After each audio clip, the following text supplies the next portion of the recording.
मी insurance आणि investment या क्षेत्रामध्ये गेली 10 वर्ष झाली काम करतो आहे. सुरुवातीला मी न्यूजपेपरमध्ये पॅम्पलेट्स टाकायचो. माझे ज्या काही प्रोडक्ट्स आणि जे काही सर्व्हिसेस होते त्या पॅम्पलेट्समध्ये टाकायचो आणि ते डिस्ट्रीब्यूट करायचो. करेक्ट. त्याच्यानंतर झालं नॅचरल मार्केट. नॅचरल मार्केट म्हणजे काय, तर माझ्या ओळखीचे लोक. BNI मध्ये ज्या वेळेला आपण जातो तर काय एक्झॅक्टली असतं, म्हणजे त्याचं एक ओव्हरऑल? आता BNI हा एक नेटवर्किंग प्लॅटफॉर्म आहे आणि ह्या नेटवर्किंग प्लॅटफॉर्मची मीटिंग प्रत्येक एरिया वाईज वेगवेगळी असते. तर या मीटिंगचं स्वरूप असं असतो की वेगवेगळ्या बिझनेस कॅटेगरीमधले लोक दर आठवड्याला सकाळी 7:30 वाजता भेटतात. ज्या मीटिंगला समजा मला जायचं आहे तर मला काही चार्जेस द्यावे लागतात त्यासाठी? किती असतात ते, काय? आता त्यांची एक ॲन्युअल फी असते, वार्षिक त्यांची फीज असते BNIची, प्लस वेन्यू चार्जेस असतात. तर ॲन्युअल इन्व्हेस्टमेंट करणं वर्थ आहे का? ॲक्च्युली हे सगळं डिपेंड करतं आपलं स्वतःवर. आता तुम्ही सॅटर्डे क्लब म्हणून जी कन्सेप्ट आहे, तर सॅटर्डे क्लब नक्की काय आहे? तर सॅटर्डे क्लबमध्ये जे काय त्यांची मीटिंग, जी स्ट्रक्चर्ड मीटिंग असते ही जवळपास BNI सारखीच आहे. ओके. पण सॅटर्डे क्लबमध्ये मला सांगू वाटते की सॅटर्डे क्लब हा मराठी उद्योजकांना प्राधान्य जास्त देतो. तर हे बाकी जे डिजिटल मार्केटिंग आहे किंवा न्यूजपेपरमध्ये पॅम्पलेट टाकणं आहे किंवा छोटे छोटे होर्डिंग लावणं आहे, तेवढ्याच पैशामध्ये ते न करता नेटवर्किंग प्लॅटफॉर्मचा जर ऑप्शन चूज करायचा असेल तर मी तो का करावा? काय फायदा की जो या ऑप्शन्समध्ये नाही? या प्लॅटफॉर्ममधून तुम्हाला जे काही रेफरन्सेस मिळतात ते रेफरन्स क्वालिफाईड रेफरन्स असतात. पॅम्पलेटिंग किंवा डिजिटल मार्केटिंग ह्याचा विचार केला तर ह्यांच्यातनं रेफरन्स येतो, पण ह्याच्यामध्ये मला एफर्ट्स जास्त टाकणे आहे. उद्योजक मित्रांनो, नमस्कार. मी मंगेश कुलकर्णी. अनबिटन बिझनेस स्टोरीच्या नवीन एपिसोडमध्ये तुमचं स्वागत. ज्या वेळेला आपण एखादा व्यवसाय चालू करतो त्यावेळेला सगळ्यात मोठं चॅलेंज आपल्या समोर असतं की कस्टमर कुठून आणायचे, आणि ती फेज अशी असते की आपण पूर्णपणे कन्फ्युज्ड असतो. ट्रॅडिशनल जे मार्ग आहेत त्याच्यामध्ये मग न्यूजपेपरमध्ये ॲड्स असतील, पॅम्पलेट्स टाकणं असेल, होर्डिंग असेल, किंवा अगदी मोठा बिझनेस असेल तर मग रेडिओ, न्यूज चॅनल वगैरे हे ऑप्शन्स आपल्याकडे असतात. पण हे ट्रॅडिशनल मार्ग झालेत. नवीन आता एक मार्ग आलाय तो म्हणजे social media marketing, digital marketing.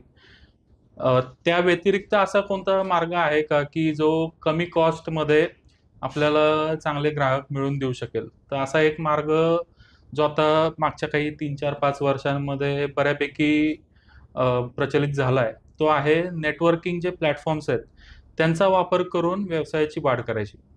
Networking platform ज्यावेळेला मी म्हणतोय, अर्थातच BNI सारखे प्लॅटफॉर्म्स किंवा सॅटर्डे क्लब सारखे प्लॅटफॉर्म्स हे बऱ्यापैकी फेमस आहेत. प्रोफेशनल्स त्याचा चांगल्या पद्धतीने स्मार्टली वापर करतायत व्यवसायाची वाढ करण्यासाठी.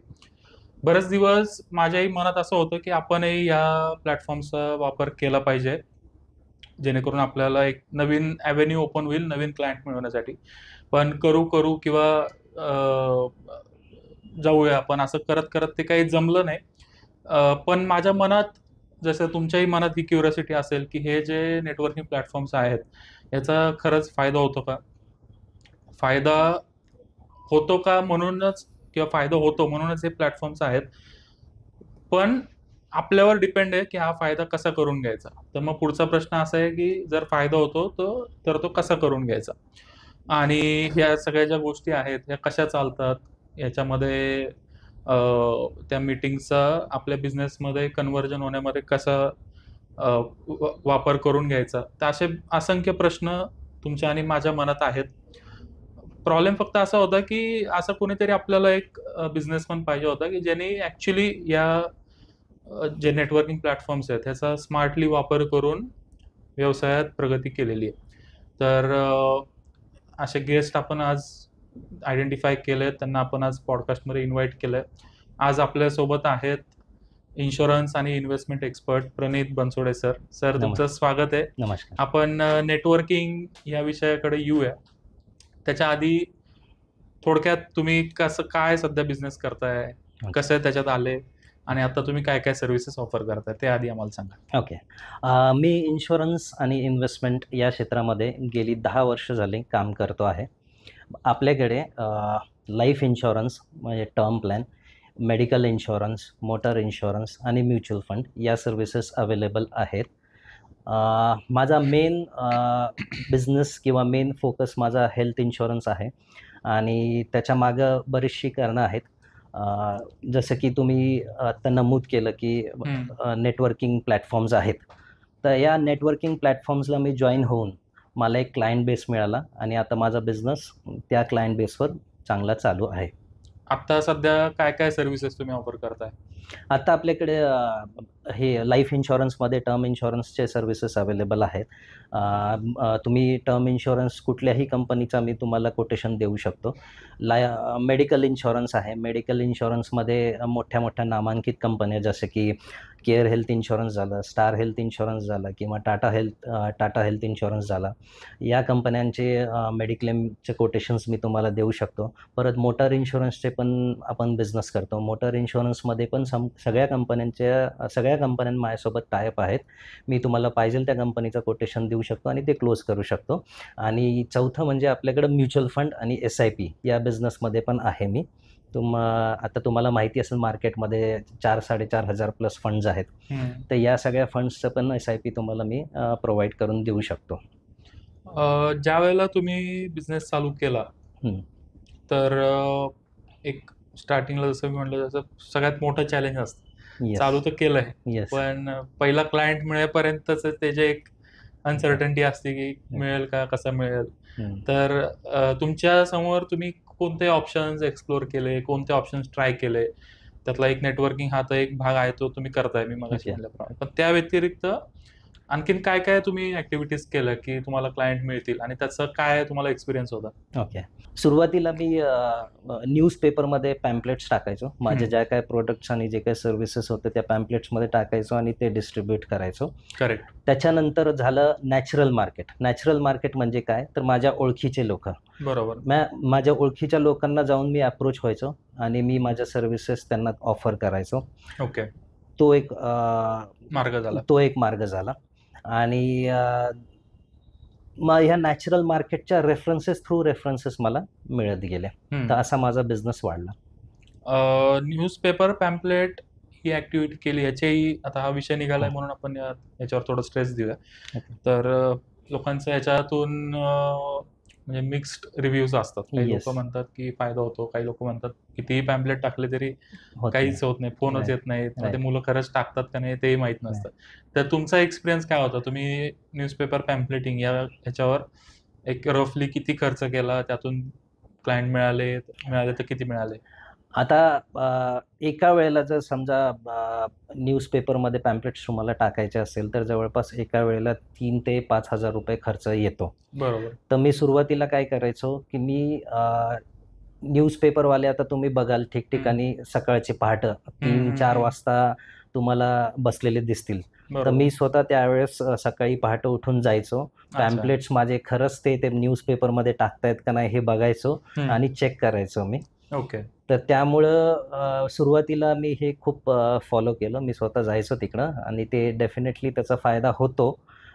तुम्ही जसं म्हटलात मिक्स रिव्ह्यू ते पण आहे, मिक्स रिस्पॉन्सेस पण येतात. पण मला फायदा झाला त्याचा. किती एक आपण इनपुट आउटपुटचा विचार केला तर न्यूजपेपर पॅम्पलेट या ऍक्टिव्हिटीवर तुम्ही एक साधारण किती खर्च केला आणि त्याच्यातून तुम्हाला किती क्लायंट मिळाले? ओके.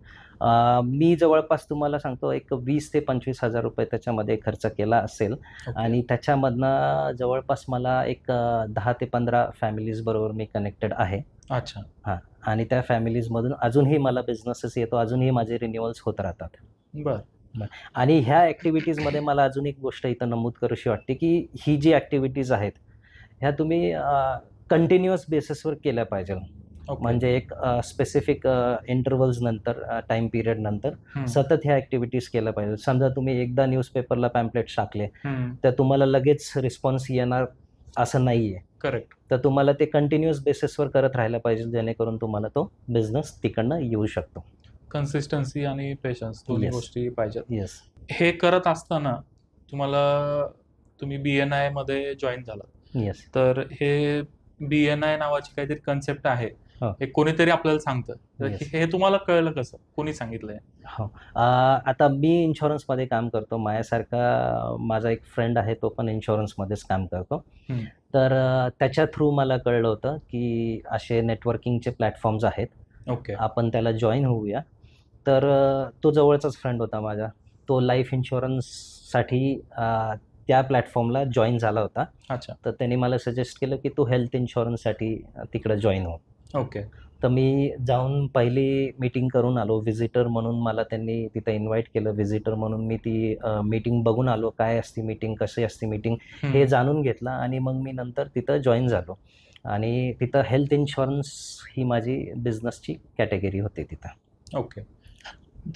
BNI मध्ये ज्यावेळेला आपण जातो, तर काय एक्झॅक्टली असतं? म्हणजे त्याचं एक ओव्हरऑल त्याचं कोणता डे असतो, ओके.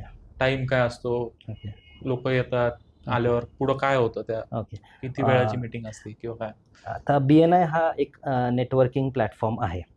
आणि ह्या नेटवर्किंग प्लॅटफॉर्मची मीटिंग प्रत्येक एरिया वाईज वेगवेगळी असते. अच्छा. आता मी बानेरचा एक चॅप्टर होता. त्या बानेरच्या चॅप्टरला जॉईन झालो होतो. आणि त्या बानेरच्या चॅप्टरमध्ये तिथली जवळपासच्या एरियातले जे कोणी बिझनेसमन होते ते सगळे जॉईन झाले होते.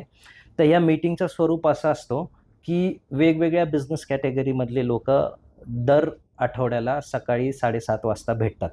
अच्छा. हां. आणि प्रत्येकजण आपला बिझनेस तिथं प्रेझेंट करतो.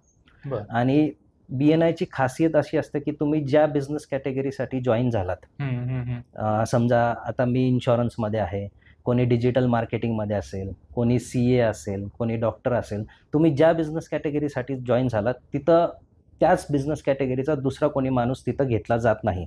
जेणेकरून जे काही रेफरन्सेस किंवा जो काही बिझनेस तुम्हाला BNI मधून मिळणार आहे, तो तुमचाच असेल, तो दुसरीकडे जाणार नाही. तर अशा त्या मीटिंगचं स्वरूप असतं. मग सकाळी 7:30ला मीटिंग चालू होते. 7:30 ते 8मध्ये तुम्हाला नेटवर्किंगचा वेळ मिळतो. त्या नेटवर्किंगच्या वेळात तुम्ही टी, कॉफी घेऊ शकता. मग 8 वाजता बरोबर त्यांची स्ट्रक्चर्ड मीटिंग चालू होते. ओके. मग ही मीटिंग करण्यासाठी लीडरशिप टीम असते. BNIमध्ये 4 लीडरशिप टीम असते. सॅटर्डे क्लबमध्ये 3 लीडरशिप टीम असते. तर ही लीडरशिप टीम ती मीटिंग होस्ट करते.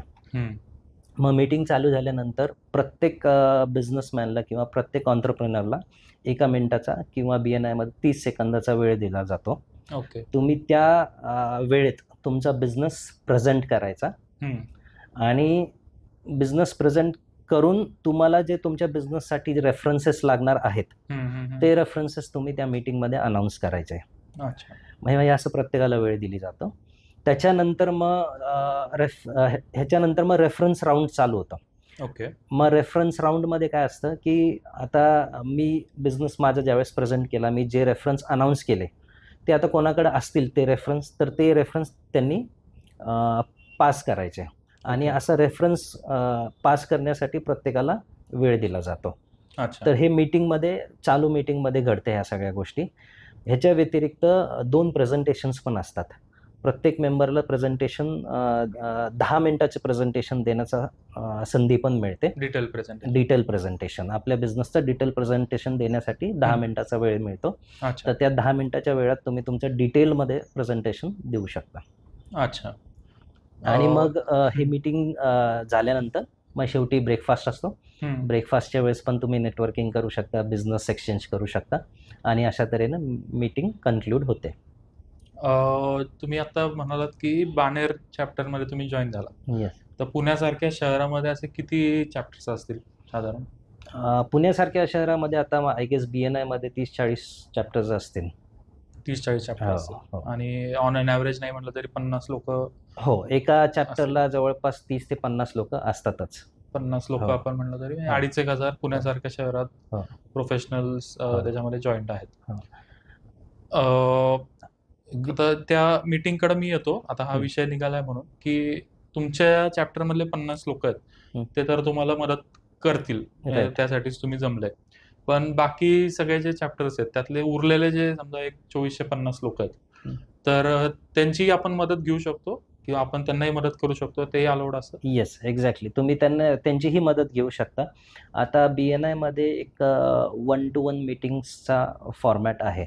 अच्छा. हां, आणि BNIचं ॲप पण येतं. तर त्या ॲप थ्रू तुम्ही दुसऱ्या चॅप्टर्सच्या मेंबर्सला कनेक्ट करू शकता. त्यांचा फोन नंबर, ईमेल आयडी, त्यांच्या ऑफिसचा ॲड्रेस, त्या सगळ्या गोष्टी BNIच्या ॲपवर मेन्शन असतं. तुम्ही त्यांना कनेक्ट करू शकता. तुम्ही जाऊन त्यांना 1 to 1 भेटू शकता. तुम्ही तुमचा बिझनेस त्यांना समजवू शकता आणि त्यांचाही बिझनेस समजून घेऊ शकता. अशा तऱ्हेने तुम्ही तुमच्या बिझनेसचं देवाणघेवाण अख्ख्या पुण्यातल्या चॅप्टर मेंबर्सशी करू शकता. अच्छा. आणि इथं मला अजून एक गोष्ट सांगायची की BNI सारखेच आपलं सॅटरडे क्लब आहे. सॅटरडे क्लबमध्ये सेम BNI सारखं आहे, पण ते सगळी मीटिंग मराठीमध्ये होते. अच्छा. आणि सॅटरडे क्लबची एक खासियत ही आहे की ते मराठी उद्योजकांना प्राधान्य देतात. बरं. मग मेन कंडिशन ती आहे की तुम्ही मराठी असला पाहिजे, तरच तुम्ही सॅटरडे क्लबला जॉईन होऊ शकता.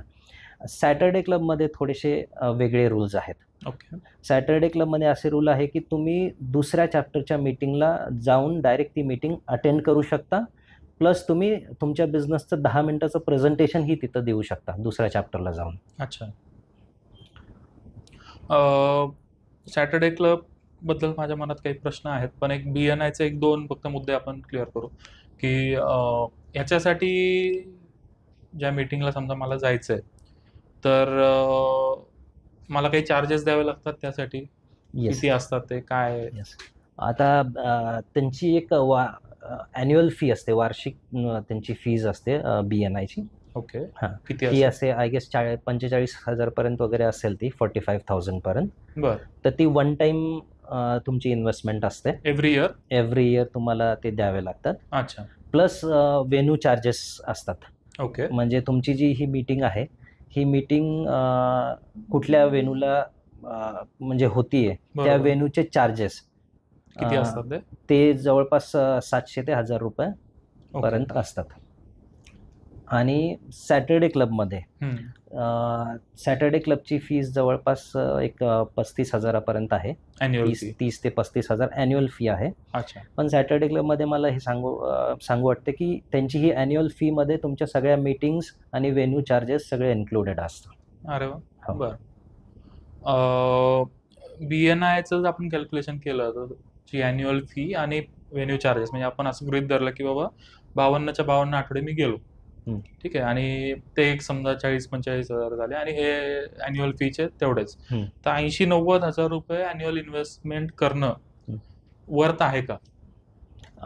ॲक्च्युली हे सगळं डिपेंड करतं आपलं स्वतःवर. अच्छा. राईट. कारण कसं आहे, तुम्ही जसं आत्ता सांगितलं तसं BNIमध्ये माझ्या माहितीनुसार वर्षाला तुम्हाला जवळपास 1,00,000 रुपयेपर्यंत लागू शकतात. बरोबर. पण तुम्ही किती ॲक्टिव्हली तुम्ही BNIमध्ये पार्टिसिपेट करताय, तुम्ही किती ॲक्टिव्हली BNIच्या आपल्या चॅप्टरच्या मेंबर्सला जाऊन तुम्ही भेटून 1 to 1 करताय, तुम्ही त्यांच्याशी किती बॉन्डिंग ठेवताय, तुम्ही किती बिझनेस एक्सचेंज करताय, या सगळ्या गोष्टीवर तुमचा बिझनेस डिपेंड करतो. अच्छा. तुमचा पहिला दिवस, BNIची तुमची पहिली मीटिंग, येस. ठीक आहे, ती तुम्ही अटेंड केली आणि BNI मधून तुम्हाला मिळालेला पहिला कस्टमर, तर याच्यामध्ये किती गॅप होता? काय तुमच्या त्या पिरियडमध्ये फीलिंग्स होते की अरे जॉईन केलंय, उगाचच केलंय, पैसे वाया चाललेत? तर हे थोडंसं आम्हाला थोडं बॅकलॅशमध्ये मी तो एक्सपिरियन्स सांगा. ओके. ह्याच्यासाठी मी सांगेल की मी फार लकी होतो. अच्छा. कारण मी जी कॅटेगरी घेतली होती, बिझनेस कॅटेगरी, हेल्थ इन्शुरन्ससाठी. सो हेल्थ इन्शुरन्ससाठी मी जॉईन झालो होतो. माझ्या पहिल्या मीटिंगपासून मला पहिला बिझनेस मिळेपर्यंत आय गेस 2 मीटिंग नंतर मला पहिला बिझनेस मिळाला आणि मी तो क्लोज देखील केला. अच्छा. हां. आणि मी लकी याच्यासाठी म्हणलं की हेल्थ इन्शुरन्स त्यावेळेस नुकतंच लोकांमध्ये अवेअरनेस यायला चालू झाला होता. करेक्ट. आणि त्यामुळं मला तो बिझनेस तिकडनं लवकर मिळाला. BNIमध्ये मी तुमच्या पोस्ट बघत होतो पूर्वी, तर व्हिजिटर डे नावाचं एक काहीतरी तुम्ही बरंच टाकता. तर ते काय असते कन्सेप्ट आणि त्यातून काय होतं पुढं? ओके. आता जसं मी सांगितलं BNI मध्ये वेगवेगळ्या बिझनेस कॅटेगरीज असतात. हम्म. अशा खूप साऱ्या बिझनेस कॅटेगरीज आहेत. ओके. तर त्या बिझनेस आणि BNI ला अशी पण लिमिट नाही की तुमचा चॅप्टर किंवा तुमचा ग्रुप हा 30-40 लोकांचाच असायला हवा किंवा अच्छा. 50 लोकांचाच असायला हवा किंवा 60 लोकांचाच असायला हवा. जोपर्यंत त्या बिझनेस कॅटेगरी फुल होत नाही तुम्ही तोपर्यंत मेंबर्स ॲड करू शकता. सो मेंबर्स ॲड करण्यासाठी आपण व्हिजिटर डे ठेवतो. ओके. आणि वेगवेगळ्या बिझनेस कॅटेगरीच्या लोकांना आपण इन्व्हाइट करतो. बरोबर. जसा की आता समजा आमच्या चॅप्टरला डिजिटल मार्केटिंगमध्ये कोणी नसेल किंवा समजा आमच्या चॅप्टरला कोणी इव्हेंट मॅनेजमेंटचा नसेल किंवा आमच्या चॅप्टरला डेंटिस्ट कोण नसेल, बरोबर. तर आम्ही ह्या कॅटेगरी आमच्या पोस्टरमध्ये किंवा फ्लायरमध्ये मेन्शन करतो आणि आम्ही अशा लोकांना व्हिजिटर डे दिवशी इन्व्हाइट करतो. अच्छा.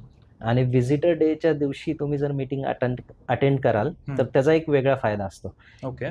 तुम्हाला BNIचे किंवा सॅटर्डे क्लबचे मेंबर तर भेटतात, पण व्हिजिटर डे दिवशी आलेल्या व्हिजिटर्स सोबत देखील तुम्ही नेटवर्किंग करू शकता. जास्त मोठा स्कोप मिळतो तुम्हाला. रेस एक आउट ऑफ क्युरियोसिटी, समजा तुम्ही BNIचे मेंबर आहात, तुम्ही 5 व्हिजिटर समजा इन्व्हाइट केले आणि ते आले, तर त्याच्यामध्ये तुम्हाला काही इन्सेंटिव्ह असतो?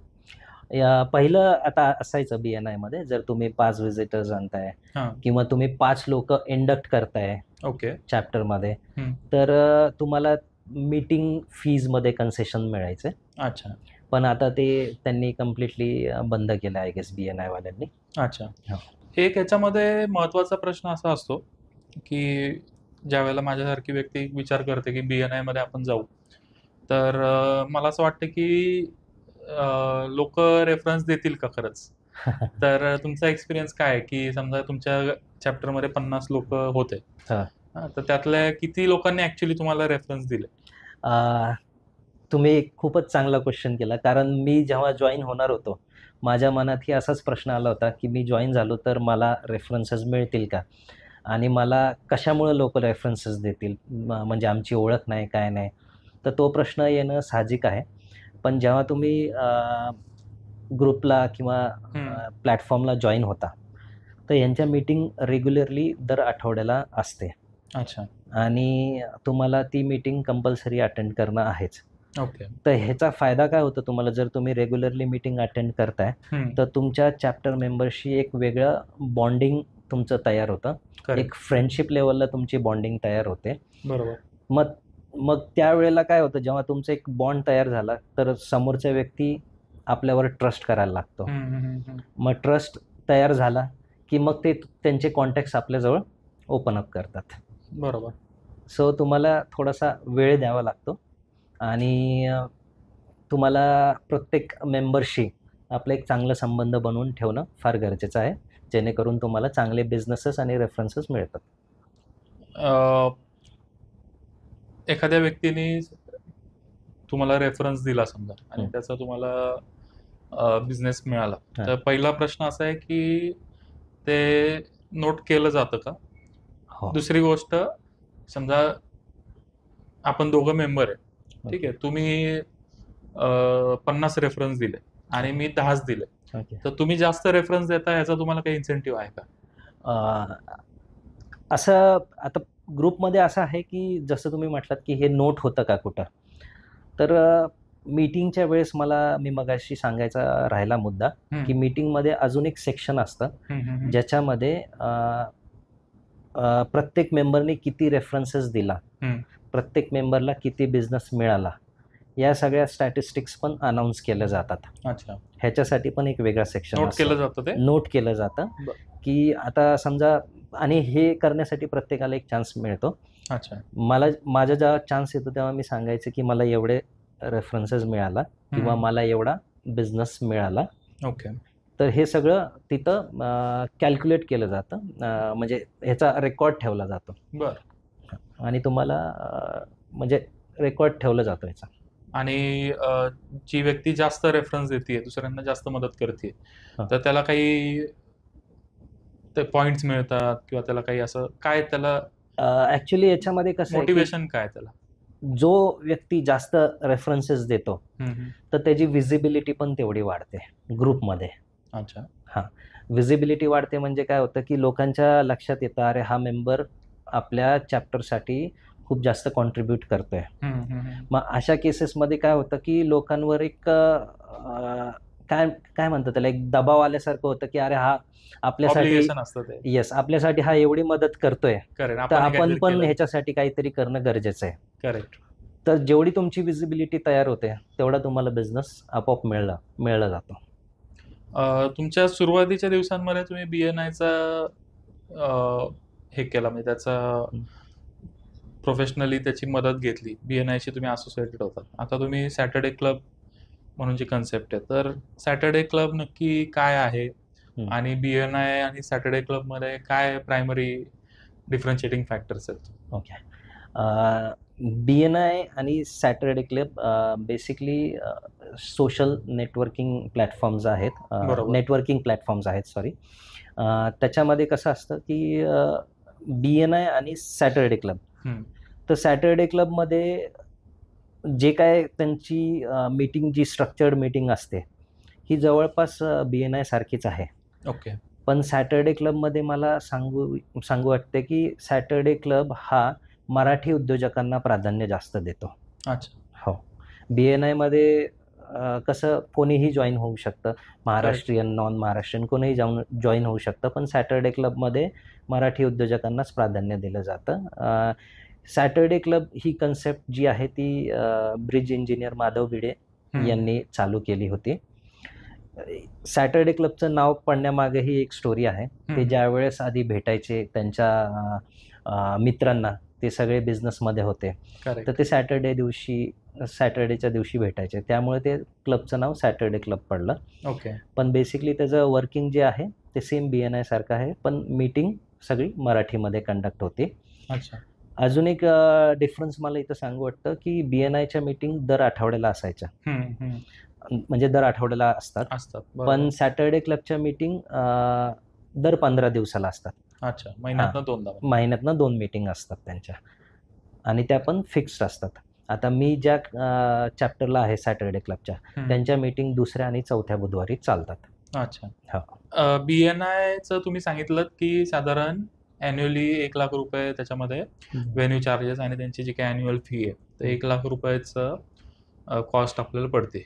वर्सेस सॅटरडे क्लबमध्ये जर आपण बघितलं तर साधारण ₹30,000 ते ₹35,000 ॲन्युअली द्यावे लागतात. व्हेन्यू चार्जेस त्याच्यामध्ये नाही आहेत, ते इन्क्लुडेड आहेत. तर BNI ऑलमोस्ट 3x एक्सपेन्सिव्ह आहे सॅटरडे क्लबपेक्षा. बरोबर. तर म्हणजे इनपुट आपला ह्याच्यामध्ये कमी आहे सॅटरडे क्लबमध्ये. राइट. पण त्याच्या अगेन्स्ट जो आपल्याला आउटपुट मिळतो in terms of references, in terms of business, तर या गोष्टींमध्ये काही फरक पडतो? सॅटरडे क्लब बेटर आहे का काय एक्झॅक्टली? ॲक्च्युअली मी मगाशी पण सांगितलं, की त्याप्रमाणेच आपण जेवढं ॲक्टिव्हली पार्टिसिपेट करू या ग्रुप्समध्ये, तेवढं तुम्हाला बिझनेस मिळतो.